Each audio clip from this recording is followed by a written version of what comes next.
కూటమి ప్రభుత్వం అధికారంలోకి వచ్చిన తర్వాత రాష్ట్రంలో ఒక ఆటవిక రాజ్యం నడుస్తోందని, మరి ముఖ్యంగా తాడిపత్రిలో ఒక ప్రత్యేక రాజ్యాంగం ఉందని మాజీ డిప్యూటీ సీఎం అంజాద్ బాషా ఆగ్రహం వ్యక్తం చేశారు. సీఎం జగన్ ఆదేశాల మేరకు రాష్ట్ర మైనారిటీ విభాగానికి చెందిన ఒక కమిటీ అనంతపురం జిల్లాకు వచ్చింది. తాడిపత్రిలో వైసీపీ నేత ఫయాజ్ బాషాపై దాడి, ఆ తర్వాత ఆయన్ని తాడిపత్రి నుంచి పంపించి వేయడం వంటి సంఘటనల మీద వైసీపీ అధినేత జగన్ సీరియస్ అయ్యారు. మైనార్టీ విభాగానికి చెందిన కమిటీని పంపి ఎస్పీని కలవాలని ఆదేశించారు. ఈ నేపథ్యంలోనే మాజీ డిప్యూటీ సీఎం జిల్లా అధ్యక్షుడు అనంత వెంకటరామిరెడ్డితో పాటు ఇతర నాయకులు జిల్లా ఎస్పీని కలిశారు. తాడిపత్రిలో జరుగుతున్న పరిస్థితుల గురించి వివరించారు. ఫయాజ్ బాషాను తామే తిరిగి ఎస్కార్ట్తో తాడిపత్రికి పంపిస్తామని ఎస్పీ హామీ ఇవ్వడంపై వైసీపీ నాయకులు అంగీకరించారు. ఈ సందర్భంగా అంజాద్ బాషా మాట్లాడుతూ ఫయాజ్ బాషా ఇంటిపై దాడులు చేయడమే కాకుండా ఆయనపై కేసులు పెట్టారన్నారు. ఆయన్ని తాడిపత్రిలోకి రానివ్వకుండా అడ్డుకుంటున్నారన్నారు. ఎస్పీకి ఫిర్యాదు చేస్తే అక్కడ పరిస్థితులు బాగాలేవని చెప్తూ ఉన్నారని, ఫయాజ్ ని ఎస్కార్ట్ పెట్టి తాడిపత్రికి పంపిస్తామని హామీ ఇచ్చారన్నారు. అందుకు తాము అంగీకరించి వెనక్కి వెళ్తున్నామని అంజాద్ బాషా చెప్పారు. మీడియా మిత్రులకందరికీ కూడా నమస్కారాలు. మరి మీ అందరికీ కూడా తెలిసిన విషయమే, తాడిపత్రి నగరంలో మరి మన వైఎస్ఆర్ కాంగ్రెస్ పార్టీకి సంబంధించిన ఫయాజ్ గారి మీద ఏ విధంగా అక్కడుండే తెలుగుదేశం పార్టీకి సంబంధించిన శాసనసభ్యులు కానివ్వండి, చైర్మన్ గారు కానివ్వండి, మరి అక్కడ తెలుగుదేశం పార్టీ నాయకులందరూ కూడా ఏ విధంగా దౌర్జన్యం చేశారో ఇప్పటికీ ఈ రాష్ట్ర ప్రజలకందరికీ కూడా తెలుసు. మరి ఈరోజు ఈ రాష్ట్రంలో ఈ కూటమి ప్రభుత్వం ఏర్పాటై 10 నెలలు కావస్తుంది. మరి ఈ 10 నెలల కాలంలో మనం చూస్తే ఏ వర్గానికి కూడా మేలు చేయకోకుండా కేవలం కక్ష సాధింపులు మాత్రమే చేస్తున్న పరిస్థితి గమనిస్తున్నాం. ఇక్కడ ఒక దుర్మార్గమైన ప్రభుత్వం ఈ రాష్ట్రంలో నడుస్తుంది. ఆటవిక రాజ్యం నడుస్తుంది ఈ రాష్ట్రంలో. దేశమంతా కూడా బాబాసాహెబ్ అంబేద్కర్ గారి రాజ్యాంగం నడుస్తూ ఉంటే మన రాష్ట్రంలో మాత్రం లోకేష్ రెడ్ బుక్ రాజ్యాంగం నడుస్తుందని చెప్పి కూడా అందరూ కూడా భావించాల్సిన అవసరం ఉంది. కేవలం వైఎస్ఆర్ కాంగ్రెస్ పార్టీ నాయకులు టార్గెట్గా పెట్టుకొని మరి వాళ్ళకి ఏ విధంగా ఇబ్బంది పెట్టాలి, వాళ్ళకి ఏ విధంగా ఆర్థికంగా ఇబ్బంది పెట్టాలి అనే కోణంలోనే మరి ఈరోజు ఈ ప్రభుత్వం ఆలోచన చేస్తున్న పరిస్థితి మనం గమనిస్తున్నాం. మరి ఈ విషయంగా ఫయాజ్ గారి మీద జరిగిన దౌర్జన్యానికి మరి వైఎస్ఆర్ కాంగ్రెస్ పార్టీ అధిష్టాన వర్గం మమ్మల్ని ఇక్కడికి పంపించడం జరిగింది. వాళ్ళ కుటుంబాన్ని పరామర్శించడాని కోసము పంపించడం జరిగింది. కానీ ఇవాళ ఎస్పీ గారిని కలవడం జరిగింది. మరి తాడిపత్రి నగరానికి వెళ్ళేదానికి మాకు పర్మిషన్ ప్లస్ సపోర్ట్ కూడా ఇవ్వండి అని చెప్పి కూడా ఎస్పీ గారిని కూడా కోరడం జరిగింది. మరి ఎస్పీ గారు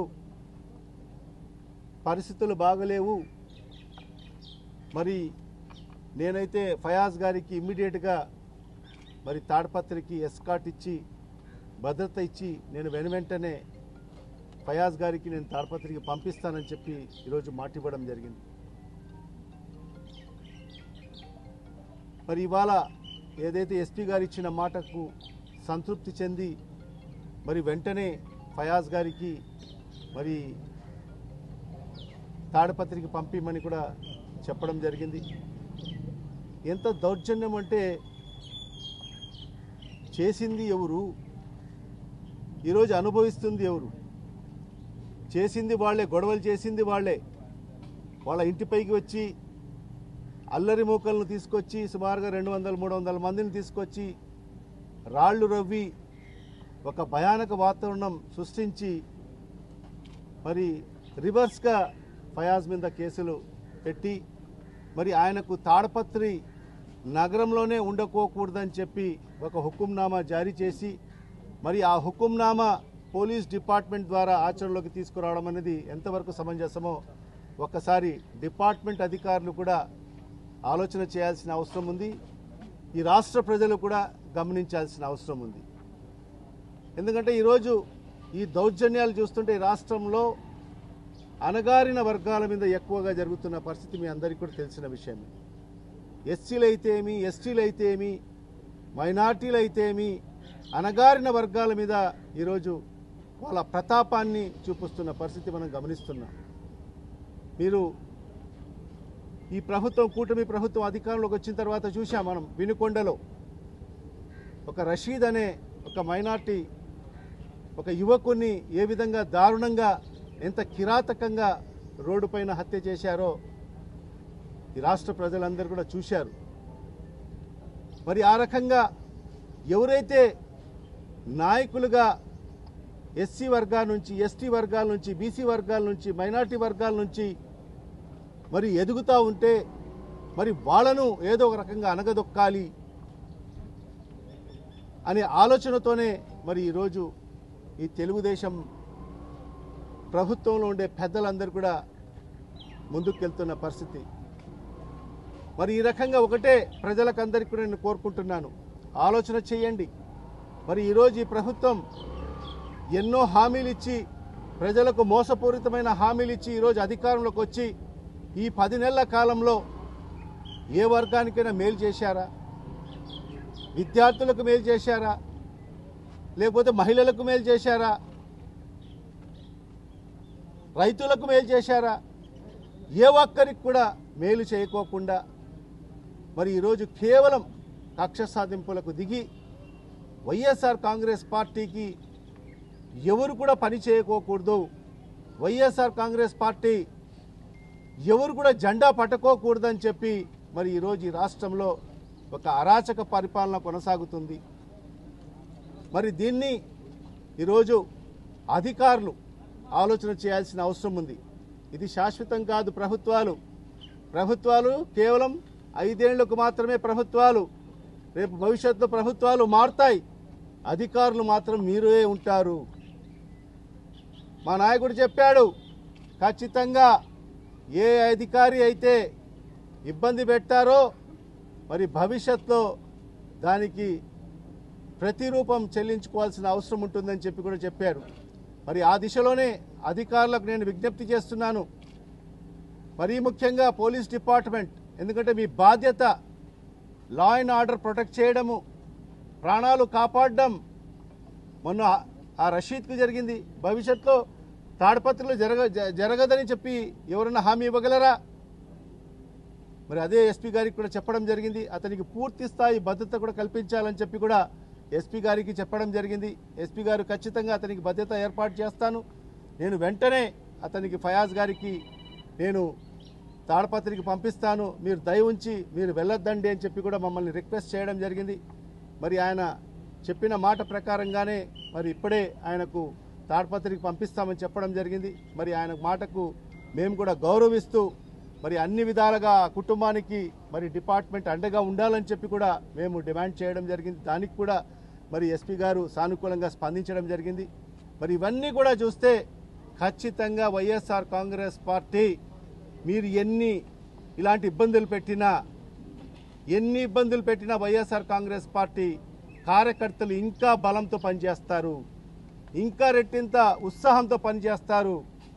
ఈరోజు చూస్తున్నారు మా నాయకుడు జగన్మోహన్ రెడ్డి గారు ఎక్కడికి వచ్చినా ఈరోజు వేలాది మందిగా ఈరోజు తరలి వస్తున్నారు. మరి ఇప్పటికే ఈ ప్రభుత్వం అతి కొద్ది కాలంలో మరి ఏదైతే ప్రజల్లో ఏదైతే అపకీర్తి తెచ్చుకున్న ప్రభుత్వం ఈ భారతదేశంలో ఏదైనా ఉందంటే అది ఈ కూటమి ప్రభుత్వం మాత్రమే. కేవలం 6 నెలల్లోనే మరి ఈరోజు అనేక కుటుంబాల్లో కూడా ఈరోజు చర్చ జరుగుతుంది.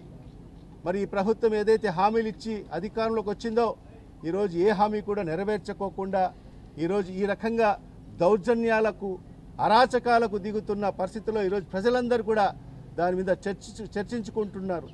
మరి గత ప్రభుత్వమే మేలుగా జగన్మోహన్ రెడ్డి గారే మనకు మేలు చేశారు.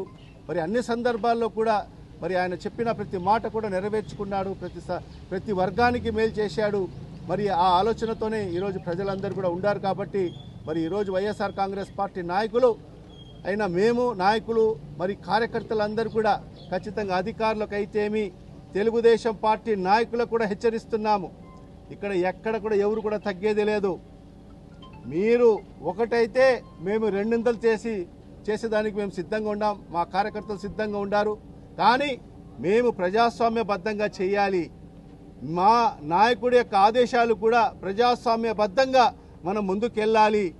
మరి వీళ్ళు చేస్తున్నాగా అరాచకాలు మరి ఆ రకంగా ఆ కోణంలో మనం ముందుకు వెళ్ళకోకూడదు. ఏ ఉన్నా కూడా ప్రజాస్వామ్యబద్ధంగా మనం ముందుకు వెళ్ళాలని చెప్పి కూడా మా నాయకుడు ఆదేశాలు ఇవ్వడం జరిగింది. మరి ఆయన ఆదేశానుసారంగానే మరి ముందుకు వెళ్తున్నాం. మరి ఇవాళ ఏదైతే ఫయాజ్ గారు అక్కడికి వెళ్ళిన తర్వాత కూడా భవిష్యత్తు ఎలాంటి సంఘటన జరిగితే మాత్రం డిపార్ట్మెంట్ దానికి పూర్తి బాధ్యత వహించాల్సిన అవసరం ఉంది. మరి ఖచ్చితంగా మేము కూడా వైఎస్ఆర్ కాంగ్రెస్ పార్టీ నాయకులు కార్యకర్తలందరూ కూడా సంసిద్ధంగా ఉన్నాం, దేనికైనా సంసిద్ధంగా ఉన్నామని చెప్పి కూడా ఈ సందర్భంగా తెలియజేసుకుంటున్నా. చూద్దాం, భవిష్యత్తులో ఖచ్చితంగా ఉంటుంది. ఎందుకంటే కార్యకర్తల మీద ఇలాంటి దౌర్జన్యాలు ఎక్కడ లేని ఆటవిక రాజ్యం కేవలం తాడిపత్రికే పరిమితమా? మరి ఇది కాదు కదా, ఇది ప్రజాస్వామ్య దేశం. ప్రజాస్వామ్యంలో వాక్చాతుర్యం ఉంటుంది, ఎవరికైనా మాట్లాడే అధికారం ఉంటుంది. మరి తెలుగు వైఎస్ఆర్ కాంగ్రెస్ పార్టీ వారు మాట్లాడుకోకూడదు, అతను బయటికి రాకోకూడదు అంటే ఇంకా మనం ప్రజాస్వామ్య దేశంలో ఉండామా లేకుంటే ఇంకా రాజరిక రాజ్యంలో ఉండామా? మనం మరి ఎక్కడుండాము? ఖచ్చితంగా మా నాయకుడు కూడా ఖచ్చితంగా భవిష్యత్తు మా కార్యకర్తలు ఎక్కడ ఇబ్బంది జరిగినా కూడా మా నాయకుడు అక్కడికి సందర్శించే అవకాశాలు ఉంటాయి ఖచ్చితంగా.